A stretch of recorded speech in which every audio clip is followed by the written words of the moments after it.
पुस्तकाचे 305 पाने वाचल्यानंतर पुस्तकाची 24 पाने वाचायची राहिली तर पुस्तकात एकूण पाने किती? आता पुस्तकात एकूण पाने किती? गणित थोडासा कठीण वाटतो पण ज्याचा अपूर्णांक झालेला आहे त्याला खूप सोपा आहे. आता मी तुम्हाला मला पाने माहिती आहे किती आहेत का? माहिती आहे का? नाही. पुस्तकात माहिती आहे का? नाही. पण अपूर्णांक किती दिलाय? 305. आता हा अपूर्णांक आपण जर आकृती काढली तर मला किती छेदामध्ये किती आहे?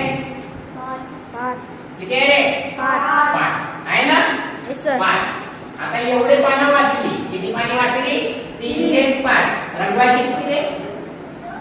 3. 1 2 1 2 1 2 3 रंगवले. वाचले किती? 2. किती वाचले? 2. मग किती पाने वाचायची राहिली? 24 म्हणजे 2. 24 म्हणजे 2. मग 1 म्हणजे किती रे? 12. Very good. किती? 12. मग 3 म्हणजे किती? 36. किती? 36. वाचलेली पाने किती होती? किती होती? 3 म्हणजे 36. आणि वाचायची पाने किती होती? 24 ला किती होते? मग एकूण पाने काढण्यासाठी काय करावं लागेल?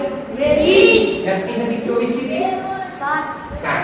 किती? 60. बघा गणित खूप सोपा होता पण याला अपूर्णांक दिला असल्यामुळे खूप कठीण वाटला. म्हणजे एकूण पुस्तकात पाने किती? 60. वाचलेली पाने किती? 36 साठी किती आलं? 3. आणि न वाचलेली पाने किती? 2. किती दिले? किती दिले?